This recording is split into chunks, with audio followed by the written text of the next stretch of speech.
Olá, esse é o vídeo com as orientações preliminares sobre o mapa astral, ok?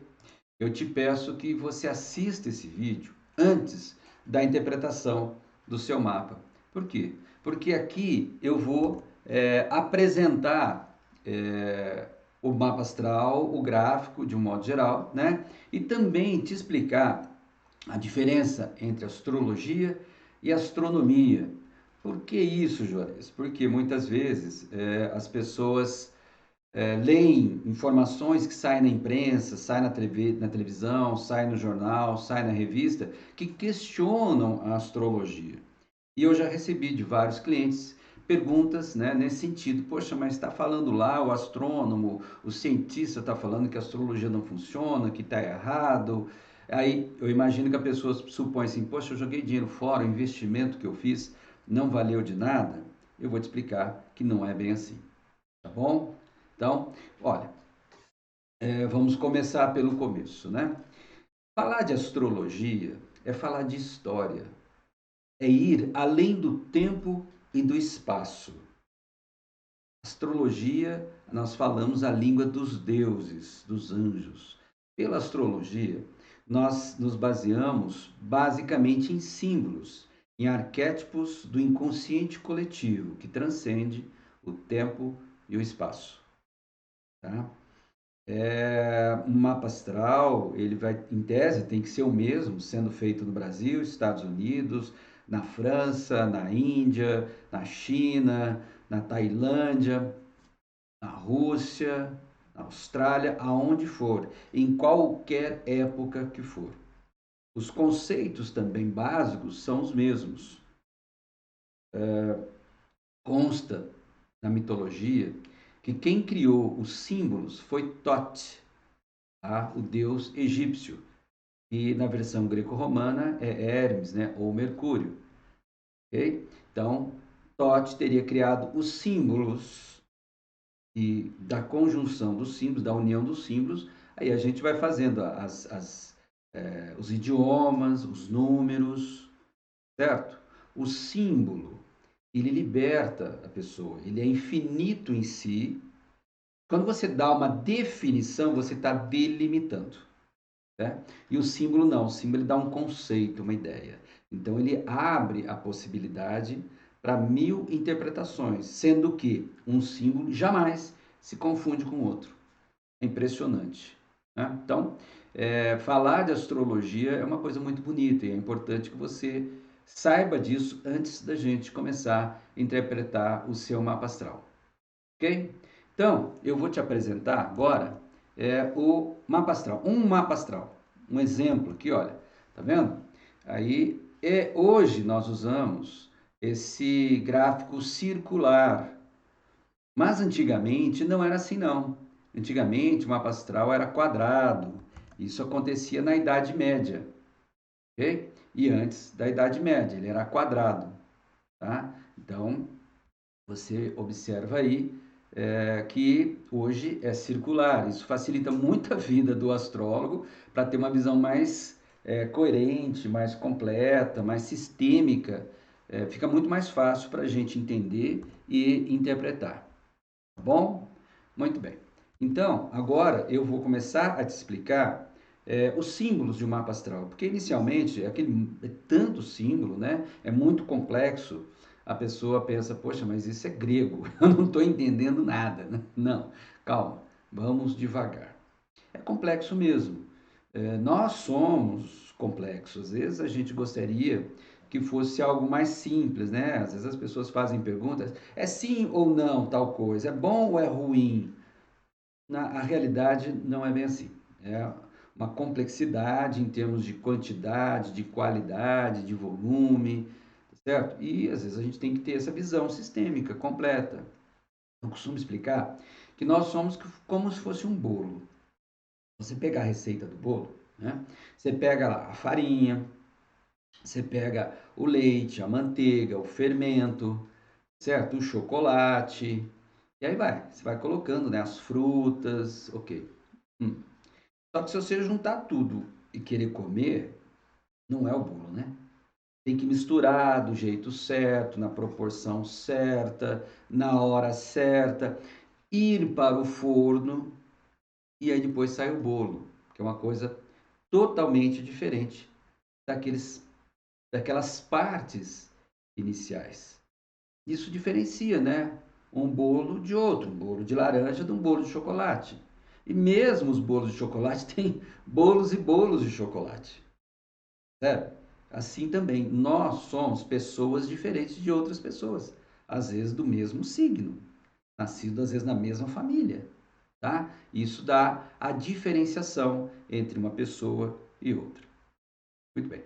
Olha, no gráfico que eu vou te mandar junto com a interpretação no vídeo, vão estar as legendas. Observe aí. Vamos ver aqui as legendas. Olha, do lado esquerdo da imagem, do vídeo aí, você tem lá signos escrito.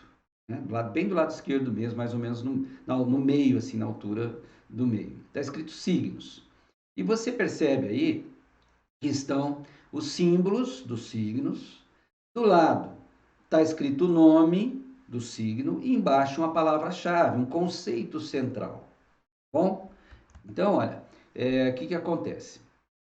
Observa agora no círculo aí, no mapa astral que fica no centro, tá? Observe que no círculo externo estão os signos astrológicos, estão dispostos os signos astrológicos. Então, os signos do elemento fogo estão desenhados na cor vermelha. Os signos do elemento terra, na cor marrom.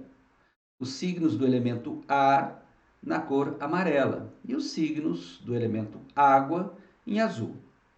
Isso já facilita para, de cara, olhando assim, você já saber a diferença, né, entre os signos pelos elementos que compõem esses signos, 4 elementos. Tá? Vai ajudar para a gente interpretar e para você também entender. Né? E também graficamente fica mais fácil de visualizar. Não fica tudo numa cor só, tudo confundindo, tudo junto. Certo? Muito bem. Eu vou agora abordar uma questão que é muito importante, que é a diferença entre astronomia e astrologia. E isso começa pelos signos. Começa aí, pelos signos. Veja bem, signos, essa palavra, essa terminologia é de astrologia.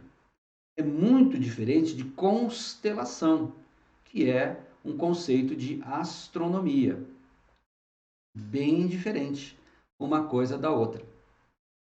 Ok? Constelação, né? Porque você tem o caminho aparente dos planetas no céu. Então, assim, pela astronomia, o plano de fundo são as constelações. Pela astrologia são os signos. Mas existe uma grande diferença que já começa aí. Em astrologia, os signos têm 30 graus exatos, cada um. 30 graus exatos. Isso é uma convenção astrológica. Em astronomia, as constelações têm tamanhos diferentes. São variáveis. Tem constelação que é pequenininha, tem outra que é maior, que é mais larga, tá? Então, já começa aí a grande diferença entre astrologia e astronomia. Os astrônomos, eles querem ver a astrologia pela ótica da astronomia e já começam aí o erro, o equívoco. Não pode ser assim. Não pode ser assim. Né? Eu sempre falo, né, que quem questiona a astrologia, quem afirma que ela não funciona, quem afirma que a astrologia é uma pseudociência e tal, pode ser até um cientista, mas ele está falando com base no senso comum. Ele não está falando como cientista. Está falando como uma pessoa comum, qualquer. Por quê? Porque um verdadeiro cientista sabe que para, como cientista, ele emitir uma opinião sobre algo, ele tem que estudar. Ele tem que fazer daquele algo um objeto de estudo. Se debruçar sobre o assunto. E até hoje eu não vi nenhum astrônomo, nenhum cientista fazer isso. Não tem. No meu canal, Ciência Estelar, no YouTube, você vai encontrar um vídeo que eu faço, que foi uma resposta Há um vídeo que existe também no YouTube de um pseudocientista. Ele fala 10 provas que desbancam a astrologia. E, em tese, ele se baseia, essas provas, em pseudo-pesquisas científicas. Mas, nesse vídeo, eu não vou entrar em detalhes aqui, se você se interessar, você procura lá no YouTube, canal Ciência Estelar. Você vai encontrar o vídeo, ok? Mas eu provo, eu mostro, eu argumento de uma forma muito lógica que não são pesquisas científicas, dentro do rigor científico. Então, não podem ser consideradas científicas. Né? Eu estudei o mínimo de metodologia científica para poder entender isso, certo? Então, não existe, de fato, nenhuma pesquisa científica sobre a astrologia. Então, não tem como alguém falar que não funciona. Até porque em ciência não existe prova da inexistência de algo. Existe uma frase que em ciência a inexistência de provas não é prova de inexistência. Não. Fora o fato que em ciência a verdade é sempre questionada, sempre questionável. Esse é o processo científico, você tem que questionar a verdade, não existe verdade absoluta. Por exemplo, há muitos anos atrás, concebeu-se a ideia científica de que o átomo era a menor partícula divisível da matéria. Pronto, isso foi uma verdade científica por um longo tempo. Hoje, sabe-se que o átomo se subdivide sim em próton, elétron e nêutron. E mais ainda, existem as partículas subatômicas, quarks, bósons, mesons, né? Isso prova, evidentemente, okay, que a ciência evolui. Ótimo, maravilha, não sou contra a ciência. Gosto muito da ciência, tá? Mas ninguém pode falar em nome da ciência que a astrologia não funciona. E está provado que ela é uma pseudociência. Alguém pesquisou? Colocou em prática? Quem estudou, geralmente se torna astrólogo, não necessariamente profissional. Vamos falar de um grande cientista da história da humanidade, Isaac Newton. Sir Isaac Newton. Era astrólogo. Os cientistas não falam isso, os físicos não falam isso. Mas ele era astrólogo. Ele escreveu um livro chamado Principia, muito importante, faz parte da história da física, da matemática. E ele queria colocar nesse livro a astrologia, porque ele estudou, ele pesquisou, ele usava. Só que quem estava pagando, né, a produção do livro, o mecenas, foi o Halley. O Halley é aquele que deu nome ao cometa Halley. E o Halley era cético, ele não acreditava. E ele estava pagando, financiando pesquisa, o estudo, a redação do Newton. E o Halley proibiu o Newton de colocar a astrologia. Por quê? Falou que era uma pseudociência, de comprovação e coisa e tal. O Newton virou para ele e falou: olha, eu estudei, o senhor não. Mas como ele que estava pagando, o Newton não pôs a astrologia no Principia. Certo? Se pegar vários outros matemáticos da história, Copérnico, eram também astrólogos. Mas vamos continuar então aqui. Uma outra questão que normalmente os astrônomos falam, os cientistas falam, sai no jornal, sai na televisão, sai na revista, é o seguinte: olha, gente, está entrando um outro signo, eles falam, signo, entre Escorpião e Sagitário, o signo de Ofiucos ou Serpentário, o seu signo pode mudar.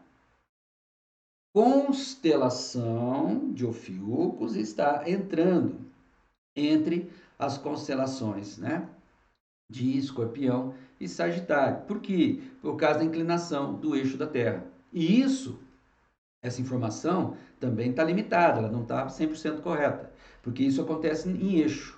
Do outro lado, eles teriam que falar, do outro lado está entrando também a constelação da Baleia, entre o signo de Touro e de Gêmeos, tá?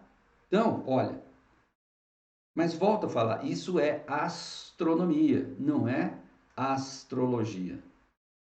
É um outro argumento que geralmente as pessoas ficam em dúvida. Nossa, mas será que meu signo é esse? Será que meu signo é aquele? E agora? Como é que ficou? E aí, Juarez? Astrologia é uma coisa, a astronomia é outra. Ok? Bom, uma outra coisa que eles falam é o seguinte: se você, por exemplo, tem o seu Sol, quando a gente fala que é de tal signo, eu sou de Sagitário, é porque o Sol estava em Sagitário, no signo astrológico, quando você nasceu. Ok? Muito bem. Aí o cientista fala: não, quando você nasceu, o pano de fundo, a constelação por onde o Sol estava passando, não era Sagitário, é outra constelação. Você é de outro signo. Aí a pessoa leva um susto, entendeu? De novo, né, há uma diferença real, concreta e evidente. Só que esses pseudocientistas, eles querem invalidar a astrologia por causa dessa evidência física material da astronomia. Ainda não perceberam que são duas ciências, dois campos totalmente diferentes. Signo é signo, constelação é constelação, são coisas diferentes. Veja bem, a astronomia é uma ciência exata, que nem a matemática, física. Né? A astrologia, se a gente fosse falar, Juarez, qual área, grande área da ciência acadêmica que está mais próxima da astrologia? Seriam as ciências humanas, como a psicologia, né, a teologia, a administração, tá? São as ciências humanas e não as exatas. A astronomia, ela só vê o aspecto físico e material das coisas. Pela astrologia, nós podemos conceber informações e verdades que vêm desde o plano espiritual mais transcendental e vem descendo até o mais físico e mais denso. Pelo mapa astral, a gente pode ver se você tem debilidade, por exemplo, de algum mineral no seu corpo, algum óleo elemento. A gente pode ver questões de natureza de saúde, mas também a gente pode ver questões psíquicas e de natureza espiritual também.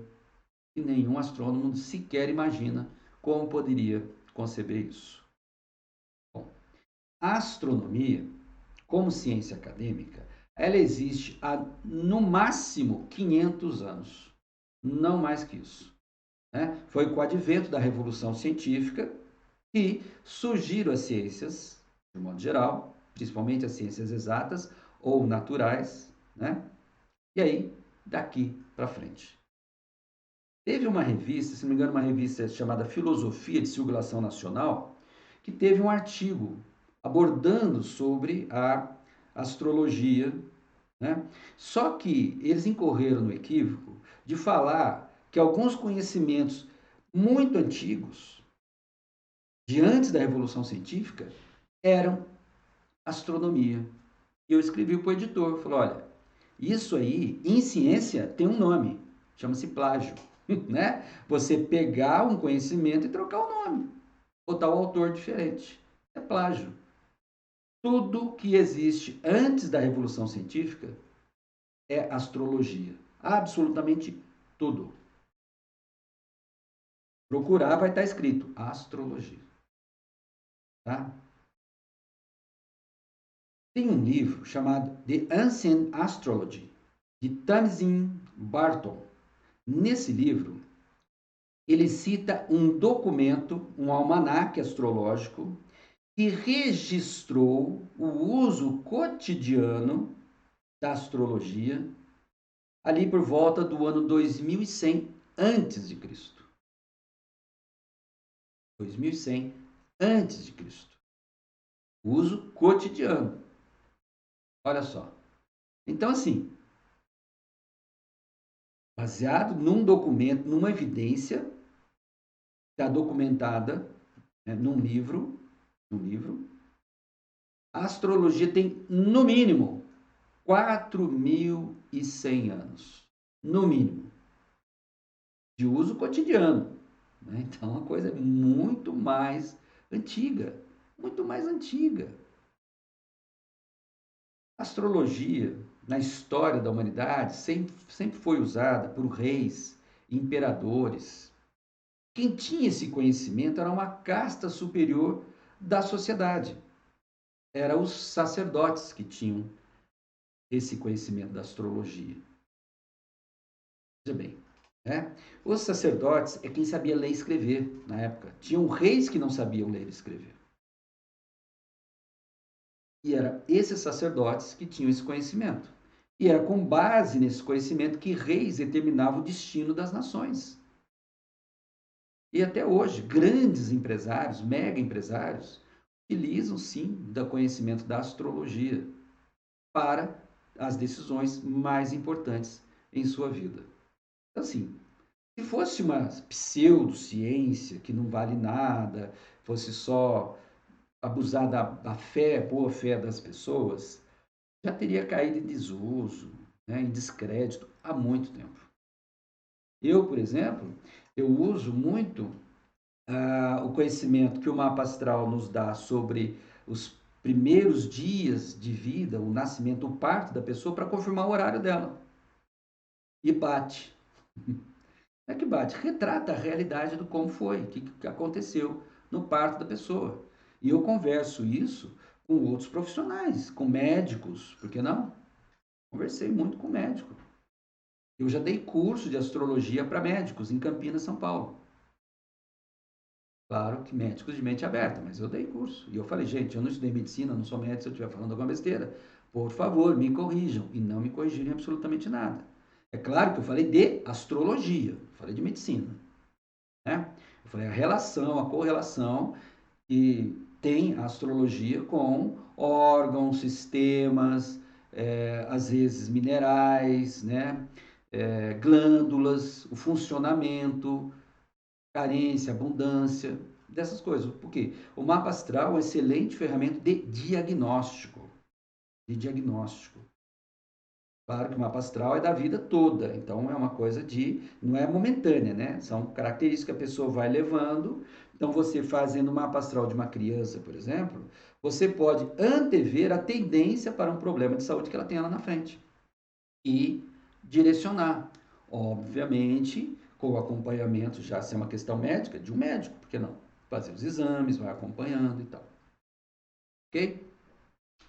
Então, olha, não dá para uma ciência como a astronomia, que tem no máximo 500 anos de idade, querer invalidar uma ciência que tem, no mínimo, 4.100 anos de existência, de uso cotidiano. Não tem como. Né? E hoje está mais popularizado. Hoje não são só os reis, os imperadores, os grandes magnatas. Você também está tendo acesso a esse conhecimento tão profundo e milenar. E veio da onde? Das estrelas. Veio das estrelas. Por isso que eram os sacerdotes que tinham esse conhecimento. Certo? Muito bem, vamos continuar com o seu mapa astral. Né, com o gráfico do mapa astral. Observe aí que o gráfico ele tem umas divisões, como se fossem fatias de pizza, queijo ou de bolo. Né? Essas divisões são as chamadas casas astrológicas. Okay? Essas casas astrológicas, elas foram criadas, concebidas pelos antigos caldeus. Então, de novo, nós voltando aí, né, na história, ok? Os antigos caldeus. Eles eram, quem eram os caldeus? Continuação dos povos indígenas, como a gente viria hoje, indígena, né? Ou semitas da Mesopotâmia, cujos nomes tribais eram sumérios, acádios, amorreus, babilônios, assírios, caldeus e sírios. Os caldeus, eles eram descendentes de Noé, certo? Eles eram semitas, descendente de Noé. Por curiosidade, a língua do povo caldeu é o aramaico. Esse aramaico é o ancestral do alfabeto árabe e hebraico moderno. Olha que interessante. E foi a principal língua falada por Jesus. Muito legal, né? Vamos voltar ao gráfico, olha. Vamos voltar ao gráfico aqui. Opa. Você vai ver a legenda. Nós temos do lado esquerdo, nós já vimos a legenda dos signos, né? E agora do lado da legenda dos signos tem a legenda das casas. tem aí do número 1 ao número 12. E vem algumas palavras-chave, que são setores ou áreas da vida, que estão relacionadas a cada uma dessas 12 áreas. Certo? Muito bem. Veja aí, tá? Observe, então, que os números ficam do lado de fora do círculo. Está mostrando as casas, né? As casas são o quê? Setores, são áreas. São áreas, né? É toda uma área, todo um setor, toda uma região. Não é um ponto só. A casa é toda uma área, tá? Um setor do gráfico do mapa astral, certo? Então, vamos voltar o gráfico aqui para você ir acompanhando como que funciona, tá? Bom, essas casas astrológicas, elas são análogas, elas guardam analogia com os signos. Os caldeus, como falei, né, que conceberam as casas. Como é que foi isso? Foi da cabeça deles? Não, foi pela observação. Começaram a perceber, certamente ao longo de muitos anos e décadas, né, que o dia tinha também uma subdivisão em 12 partes, à semelhança do grande ano, que tinha subdivisão em 12 partes ou 12 signos. Então, a divisão do dia em 12 partes recebeu o nome de casas. A divisão do ano em signos. Só fazendo um parênteses aqui, não sei se você sabe, antigamente o nome dos meses do ano era o nome dos signos.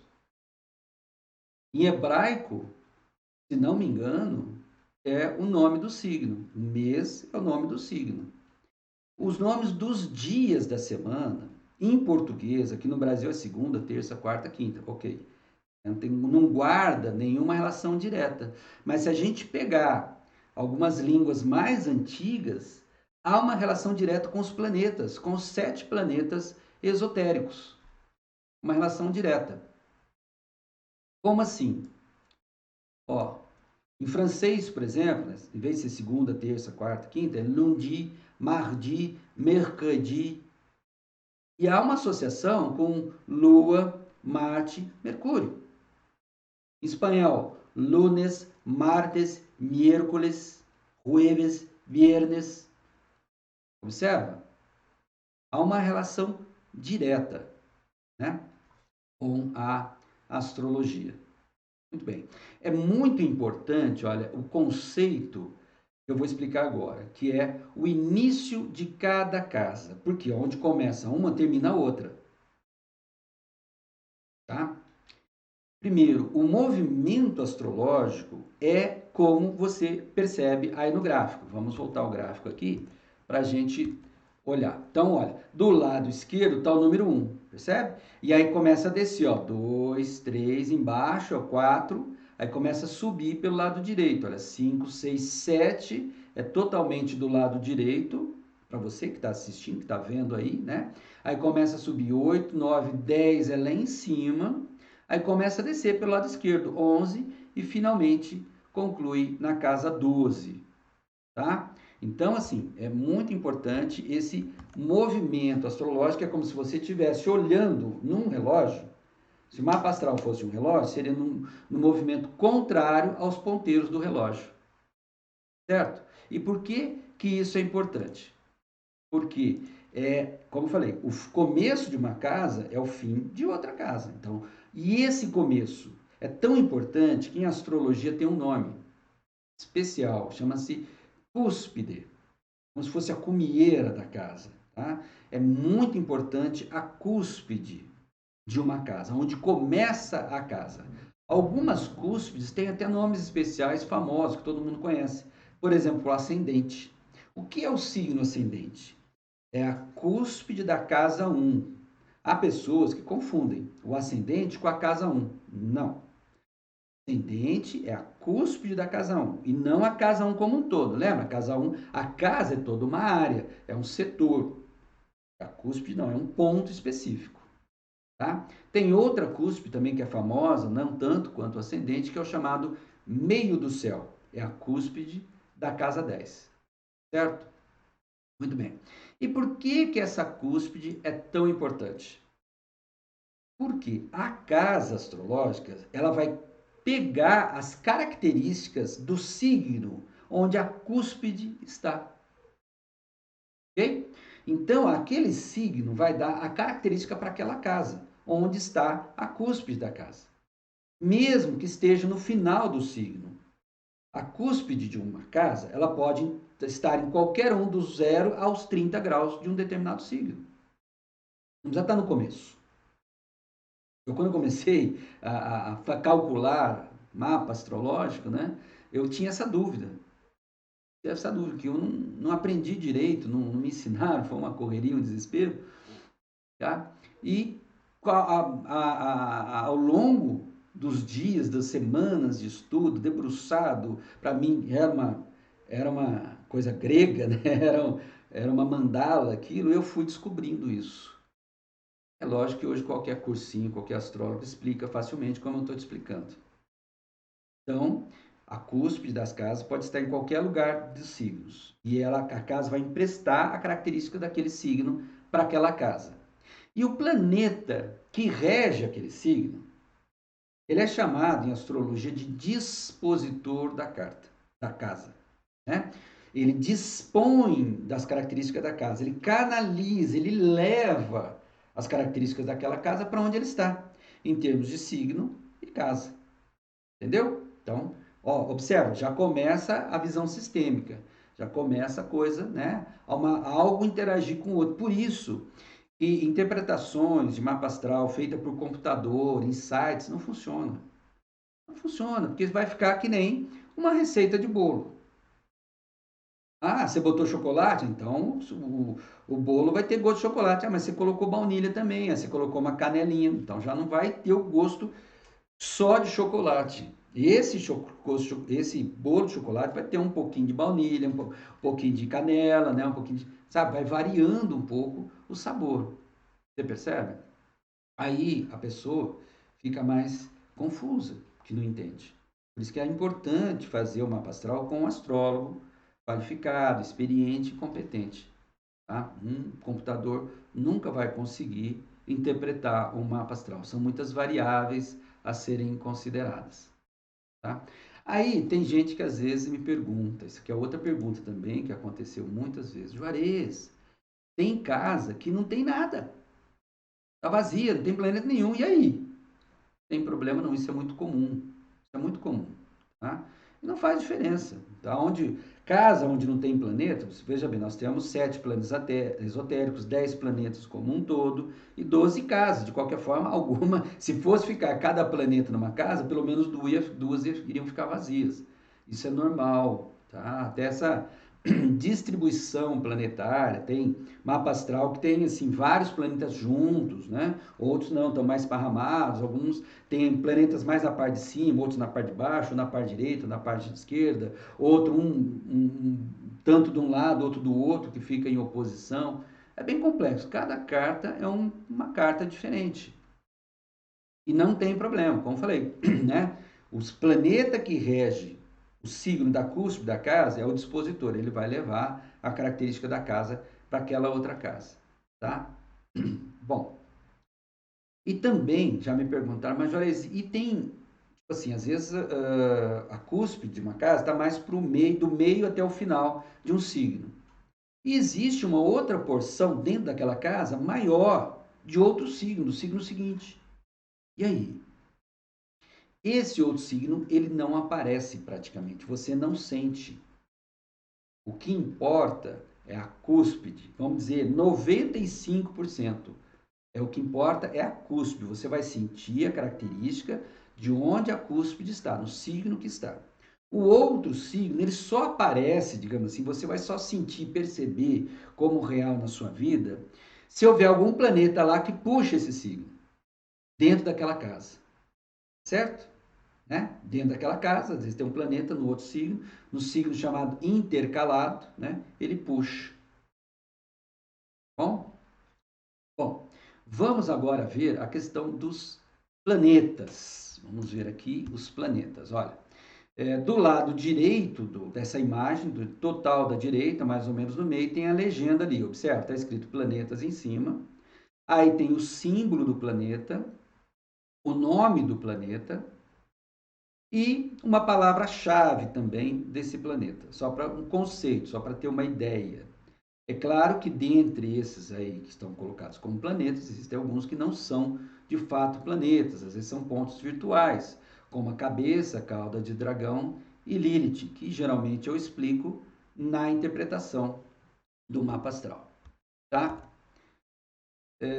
Esses planetas, observe, deixa eu voltar aqui o gráfico para você ver direitinho aí, ó. Esses planetas estão dispostos em termos de grau e minuto de signo, não é de casa não, é de signo. Até porque, diferentemente dos signos astrológicos que têm 30 graus exatos, as casas não têm o mesmo tamanho obrigatoriamente. Porque isso vai depender da posição geográfica do evento, ou a pessoa nasceu, o evento aconteceu, ou a pessoa nasceu. Quando eu falo evento, por quê? Porque você pode fazer mapa astral de tudo, de uma cidade, de um país, de uma empresa, de um negócio, certo? Então, assim, essa questão da posição das cúspides pode variar, não ser exatamente 30 graus cada casa, dependendo do tipo de cálculo de casas que o astrólogo resolveu utilizar, com base no estudo, na pesquisa que ele optou por utilizar, e também da posição geográfica em que você nasceu, certo? Então, essa é a questão das casas e os planetas, então, eles estão dispostos aí no gráfico em termos de grau e minuto de signo. Agora, vamos a um outro conceito super importante. Dependendo da distância angular entre os planetas, eles estabelecem ou não o que a gente chama de aspectos astrológicos. O que são aspectos? São interações entre um planeta e outro. Existem aspectos harmônicos e aspectos desarmônicos, né? Aspectos contributivos, que um contribui com o outro, e outros aspectos desafiantes, que é um conflito, há uma tensão, uma dificuldade, um pode atrapalhar o outro, tá?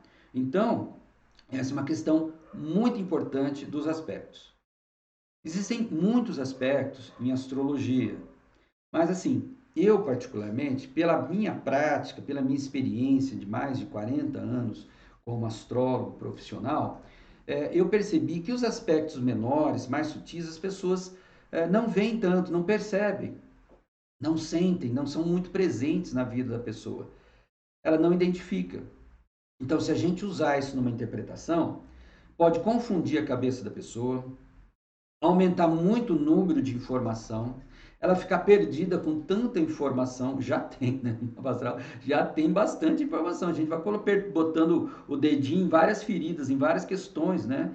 É muito comum, clientes meus falar, nossa, Juarez, eu fiquei sem dormir. Eu assisti o mapa astral, vi a interpretação, fiquei sem dormir. Foram muita informação, foi uma carga muito forte, né? E cada vez que eu assisto, eu vejo uma coisa diferente. Sim, isso é muito comum. Porque às vezes quando você faz a interpretação, né, a pessoa pede a interpretação, ela está focada no assunto, aquilo que é importante. Então tem outras coisas que, legal, bacaninha, tá. Só que passa o tempo, aquilo que naquele momento não tinha importância, num outro pode ter grande importância, grande relevância. Falo, nossa, que legal. Por isso que geralmente eu recomendo que a pessoa faça o seguinte: assistam por primeira vez a interpretação do mapa astral como um todo, para ver o conjunto. Ok? Beleza. Depois assiste de novo com um papelzinho, uma caneta na mão, para ir anotando as suas características positivas, as suas dificuldades, os seus problemas, onde você vai trabalhar, onde você não vai trabalhar, qual o seu potencial, né, habilidades e competências. Porque o que acontece? Por exemplo, profissão. No mapa astral, não fala assim, olha, a profissão é essa. Sua profissão, melhor profissão para você é essa aqui. Não. Porque, por exemplo, existem engenheiros e engenheiros. Né? Engenheiro mecânico, engenheiro civil. Mesmo engenheiro civil, existe aquele que vai fazer casas para moradia, outro vai preferir fazer apartamento, outro vai preferir construir prédio, Outro vai preferir construir pontes metálicas, estruturas, né? Um médico, por exemplo. O médico, ele pode ser... Bom, especialidade médica tem de monte, né? A gente já sabe que não precisa nem citar as várias especialidades médicas. Mas, além das especialidades, o médico pode ser um administrador também de um hospital, por que não? Né? Pode ser um secretário de saúde de um governo municipal, estadual, federal. Ou seja, existem várias possibilidades de ocupação. O que importa com o mapa astral é você saber quais são as suas habilidades e competências e conseguir aglutinar o máximo possível dessas habilidades e competências numa ocupação, numa atividade profissional. Quanto mais você conseguir isso, maior a probabilidade de você conseguir ter sucesso na vida. Tanto você se sentir uma pessoa realizada, quanto também ter um sucesso a nível de divulgação, de nome, de prestígio, de resultados financeiros, certo? Então, é muito importante. E eu sempre recomendo, assista o seu mapa astral de 6 em 6 meses.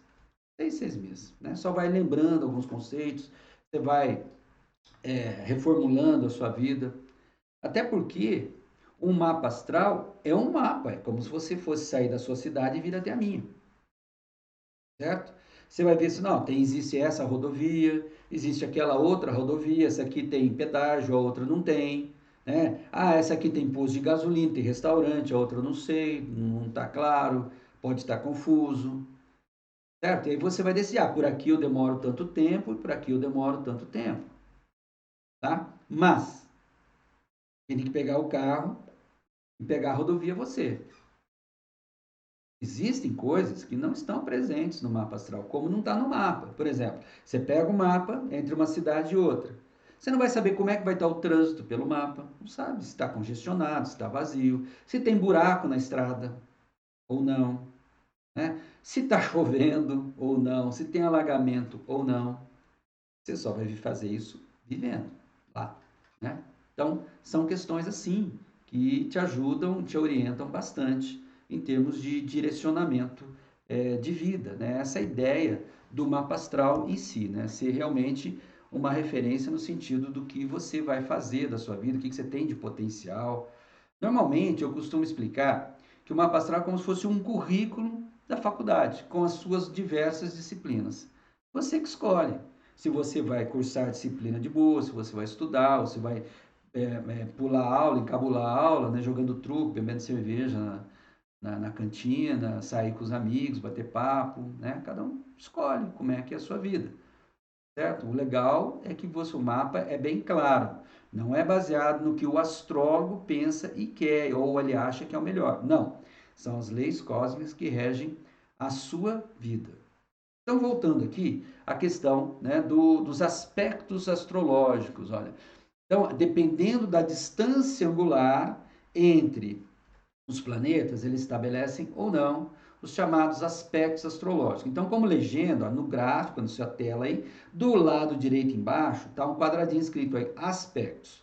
A coluna da esquerda tem um nome dos principais aspectos que eu utilizo, ok? Então, tem a conjunção, o sextil, a quadratura, o trígono e a oposição. Na coluna da direita está o símbolo. Como é que é o símbolo? Esse símbolo você vai encontrar aí no gráfico. Você vai olhar e vai achar. Só não aparece a conjunção. É juntinho, é pertinho, né? Mas vai aparecer o sextil, a quadratura, o trígono, né? O sextil é como se fosse um asterisco, o símbolo. A quadratura é um quadrado. O próprio símbolo já mostra para você qual é o aspecto. O trígono é um triângulo, né? E a oposição é como se fosse um halteres aí inclinado, certo? Na coluna da direita está mostrando o ângulo, a diferença, né, a distância angular entre os planetas, como que seria esse ângulo. E na última coluna da direita, da legenda, você vê como é que isso é grafado, desenhado no mapa astral. Ou seja, observe, né, os planetas que têm correlação, estabelecem aspectos um com o outro, tem um risco que os une. É um traço, basicamente, falar tal planeta está correlacionando com aquele outro. A cor desse traço vai ser diferente para aspectos harmônicos que são em azul, e os aspectos desarmônicos, que são em vermelho. Ok? Esse desarmônico não significa que a coisa ruim o tempo todo, não.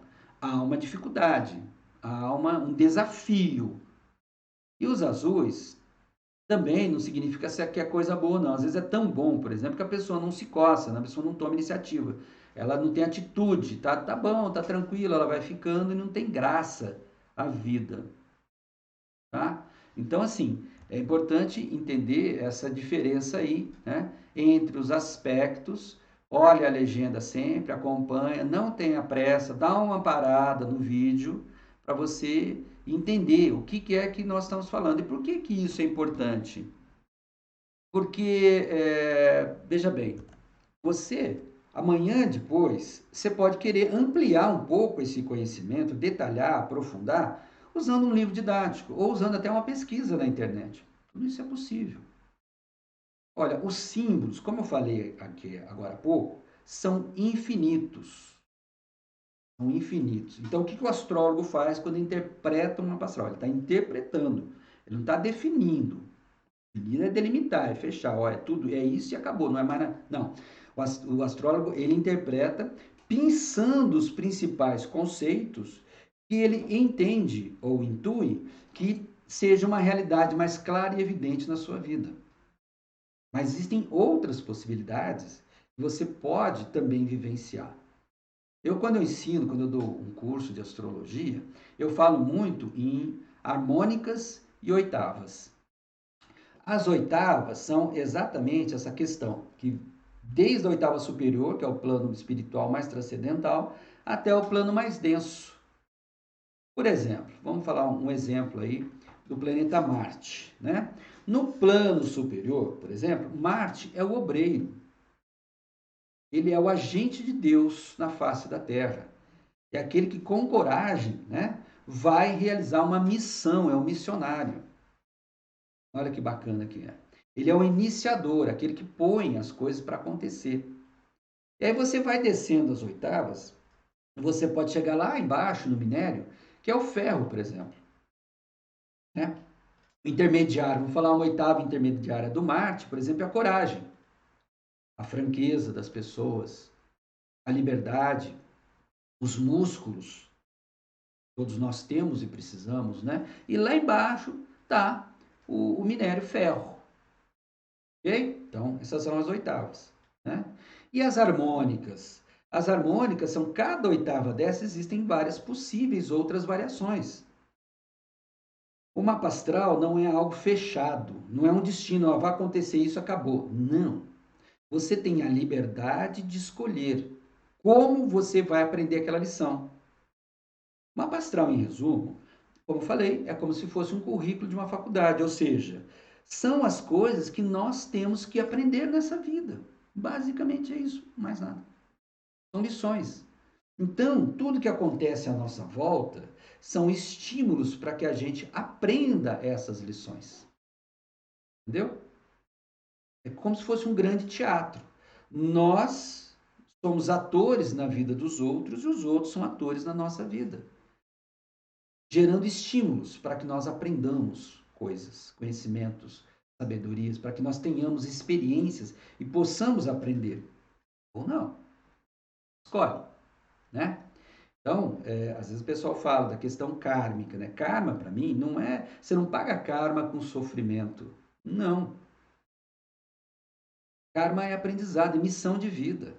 É que nem quando você se matricula numa faculdade, numa escola, obviamente você entende que você está aceitando submeter, na grande maioria esmagadora das vezes, submeter a provas. E que se você não passar, você não vai ser aprovado. Né?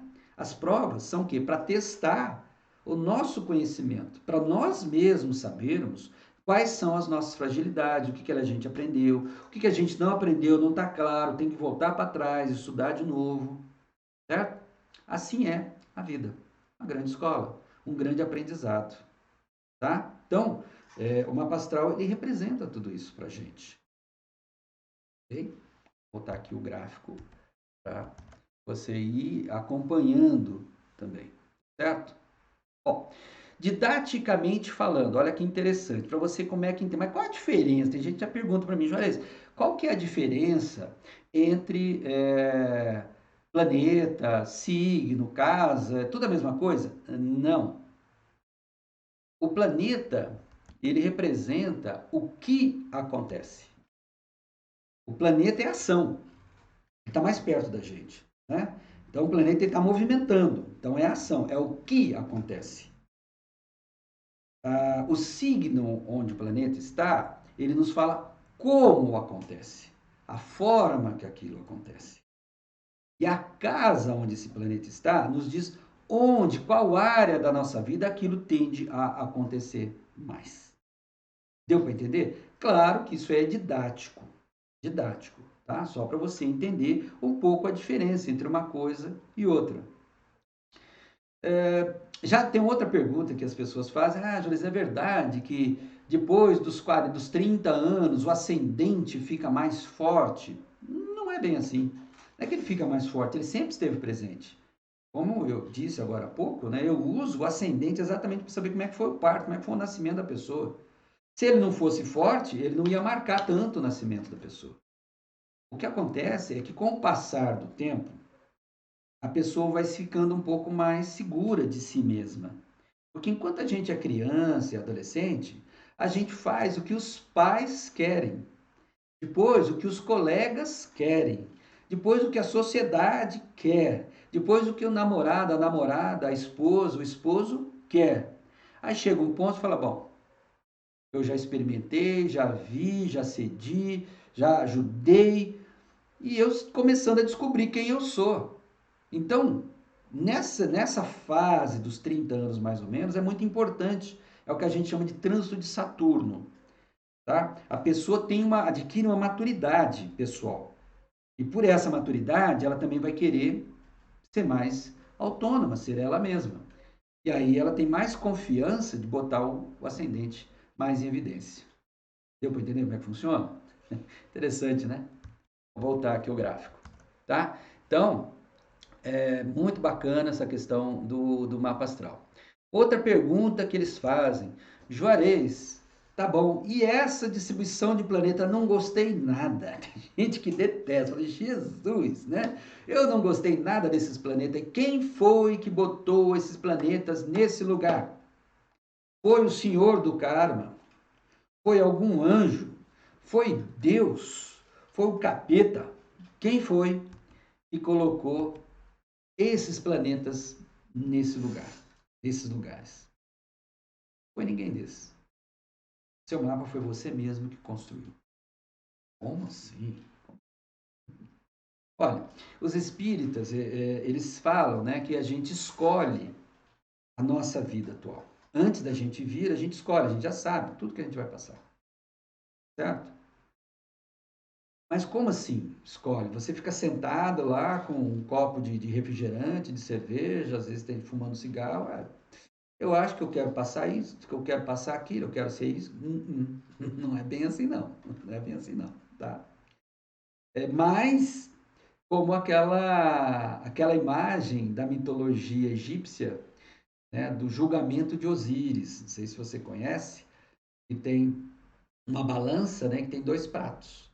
Numa tem uma pena e no outro prato vai o coração da pessoa. As decisões que os espíritas falam são nas decisões do dia a dia que a gente toma em vida. Não é uma decisão de um momento, não. Ao longo da vida toda, dia após dia, semana após semana, mês após mês, ano após ano. Então você vai consolidando aquela decisão, aquele exercício do seu livre-arbítrio. Aí sim, aí você começa a definir. Ainda não entendi, Juarez, como é que funciona isso? Por exemplo, imagina que você nasceu com uma inteligência para ciências exatas. Da física, matemática, ok? Bacana. Só que você nasceu numa família que o pai e a mãe são médicos. Eles têm uma clínica famosa, têm um hospital, né? E você, às vezes, é filho único. Aí, o que eles falam? Pô, o ideal seria você estudar medicina para continuar o patrimônio da família. Certo? De repente você fala, não, é legal, é verdade, eu amo meu pai, eu amo minha mãe, eu quero sim, não vou jogar para o alto, né? Começar do zero uma coisa, eu prefiro. Então, você começa a estudar medicina, né? Começa a estudar as ciências biológicas. Então, você começa a deslocar, né, a sua inteligência para as ciências biológicas, ou seja, você dispõe conscientemente com as suas decisões da sua capacidade mental. E assim é em tudo na vida.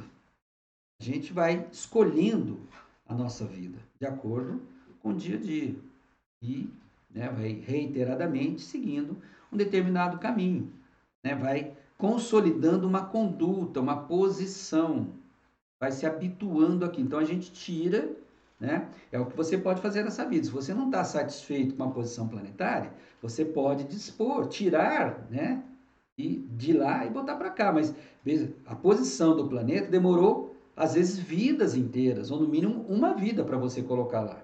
Você não vai mudar essa posição em uma semana, em um mês, em um ano. Não, não vai. Vai. Você vai ter a vida inteira para fazer isso. É possível? É. É possível. É possível. Ok? Um detalhe muito importante que estava me escapando é o seguinte: em astrologia, com o seu mapa astral, você tem, então, né, as leis cósmicas que regem os aprendizados da sua vida, certo? E você pode escolher como que você vai passar. E não falei, se você vai estudar aquela disciplina, se você não vai estudar, e aí vai, né? Se você vai ser lá na frente, sentar na frente, sentar no fundão, tá? Então, você pode mudar de oitavas e harmônicas. Não precisa ser de um só caminho. Você tem livre-arbítrio para aprender aquilo. E assim aliviar questões. Quanto mais você levar para cima a vibração, mais oitava superior, menos problemas você vai ter. Os problemas eles existem nas oitavas inferiores. A vibração baixa, na consciência baixa. Quando você vai subindo, quanto mais sobe espiritualmente, menos problemas tem. Você está perto da fonte, você está perto da sabedoria, da compreensão, do entendimento, da tolerância, né? Então, alivia. Então, se você tem algum problema recorrente, constante na sua vida, ou que está aparecendo no mapa astral, não precisa mudar necessariamente a posição, mas às vezes mudar o nível de consciência. Compreender, aprender a lição. Mais fácil. É mais fácil, tá? Olha, e a última questão que muitas vezes as pessoas falam para mim, né? Às vezes aquelas que se sentem um pouco mais à vontade, falam, pô, Jones, você leu meu mapa astral, mas saiu tanta coisa ruim, tanta coisa ruim, né? Tem coisa boa, não? Eu falo sempre as coisas boas. Tudo tem um lado bom, tudo tem um lado ruim. E se não tiver nenhum lado bom, o bom é o quê? É a experiência para você adquirir um conhecimento, um aprendizado, uma sabedoria. Isso é muito importante. Tá? É muito importante. Então, os desafios que aparecem no nosso mapa astral, planetas retrógrados, quadraturas, oposições, planeta na casa 12, por exemplo, né? Conjunções, às vezes muito tensas, né? Com planetas terríveis, são desafios. Mas aí eu lembro aquelas frases populares, aquela sabedoria popular, né? Que a quem mais dado, mais é exigido. Quanto mais desafio a gente tem, é porque a gente tem competência, a gente tem capacidade para isso. Né?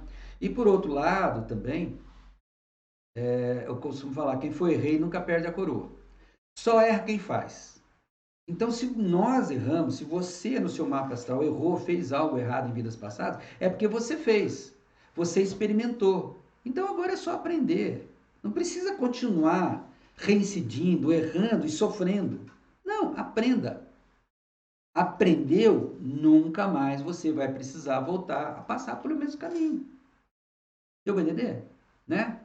Fez a prova lá, tirou 0, tirou 5, tirou 3. Nossa, olha aqui, errei isso aqui, não estou sabendo fazer isso aqui. Aprende, aprendeu, acabou, tchau. Bora para frente. Não olha mais para trás.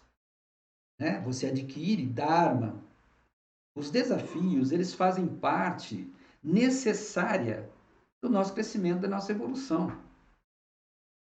Quem não quer desafio, não quer viver. Não quer viver. Não quer evoluir, quer estacionar, estagnar. Às vezes a pessoa está satisfeita em ser aquilo que ela é, né? Não quer mais crescer, tá bom, deixa quieto. Aquela mesmice, né? Aquela coisa sem sal, sem pimenta, sem graça nenhuma. O normal das pessoas, em todos os sentidos, até no plano comercial, profissional, é evoluir, crescer e se desenvolver. Isso é o normal. Se a pessoa não pensa assim, ela tem algum probleminha, né? Olhar o mapa astral dela, ver o que é que está impedindo ela de quebrar a casca do ovo, abrir as asas e alçar voo sozinha, né? Novos horizontes, sempre evoluindo, sempre para frente, sempre desenvolvendo. Então, assim, nós buscamos os desafios. Depois que a gente consegue superar alguns desafios, algumas etapas, alguns grandes desafios, a gente tem um tempo de calmaria, de férias, né? Ah, vou relaxar, vou descansar um pouco, mas depois começa a falar, nossa, não estou aguentando mais esse marasmo, né? Essa mesmice, eu vou arranjar um negócio para fazer. Aí você busca novos horizontes e você vai estar sempre crescendo, evoluindo e se desenvolvendo. Isso é natural. É porque também, né? Ninguém é perfeito. Se nós fôssemos perfeitos, a gente seria Deus. Né? Como nós não somos Deus, a plenitude, nós somos imperfeitos, graças a Deus. Então, quando aparece uma imperfeição, quando o astrólogo evidencia, é o que? É chance para evoluir. Ah, nossa, eu posso crescer ali, posso ir para lá, para cá, né? Esse é o horizonte. De repente, eu posso suplantar determinados limites. São desafios. Tem gente que sucumbe ao desafio e vê como empecilho, né? E tem gente que aceita o desafio e suplanta. E aí, essas pessoas vão merecer, suplantando seus desafios, elas vão merecer estar num patamar acima de quem não suplantou, de quem sucumbiu, de quem não teve força de vontade, de quem não teve coragem, não resolveu ir lá acima, né? Essas decisões cabem a nós. O mapa astral às vezes é o mesmo. Por exemplo, o mapa astral de um bom policial, bom detetive, é muito semelhante ao mapa astral de um grande marginal, de um assassino. Questão de opção. Para onde ele vai canalizar aquilo? Né? O detetive ele tem que pensar, às vezes, igual o bandido pensa, para entender como é que ele funciona. O que ele vai fazer, por que ele faz, aonde que ele vai e tal. Certo? Aí ele vai lá e pega o bandido. São princípios, são valores, né, que a gente vai usar ou não, construtivamente ou destrutivamente. Essa é a questão do livre-arbítrio. É onde reside a nossa liberdade. O que nós vamos fazer com o nosso mapa astral? Eu costumo dizer também que o mapa astral é como se fosse um violino. Se você pegar o melhor violino que existe e dar, por exemplo, na minha mão, gente, vai sair só ruído, só barulho feio, dolorido de ouvir, que eu não sei tocar violino. Agora você pega o mais simples que tem e dá na mão de um violinista de orquestra, gente, ele vai tirar um som maravilhoso. Vai sair uma música sensacional. O mapa astral é assim. Você pode pegar um mapa bom e dar na mão, né? Colocar na vida de uma pessoa espiritualmente com nível de consciência baixa, não vai fazer muita coisa não. Talvez não faça nada. Agora, você pode pegar um mapa astral bem ruim, bem pesado mesmo, né? E dar para uma pessoa com nível de consciência, com espiritualidade superior, transcendental, e ele pode fazer daquele limão uma limonada. Entendeu?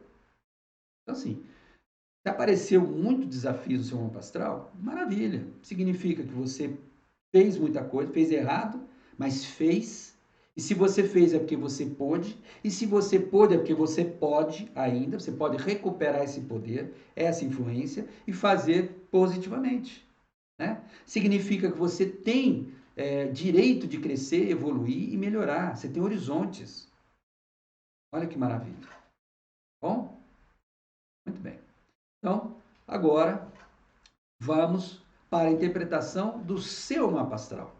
Desejo que esse preâmbulo aí, essa apresentação te ajude a compreender, a entender melhor o seu mapa astral, a acompanhar, né? E a aproveitar o que de melhor tem no seu mapa astral. Bom, de qualquer forma, conte comigo, estou sempre à disposição para te ajudar, para te orientar, para a gente caminhar junto, construindo um futuro cada vez melhor para todos nós. Até logo, um abraço. Tchau, tchau.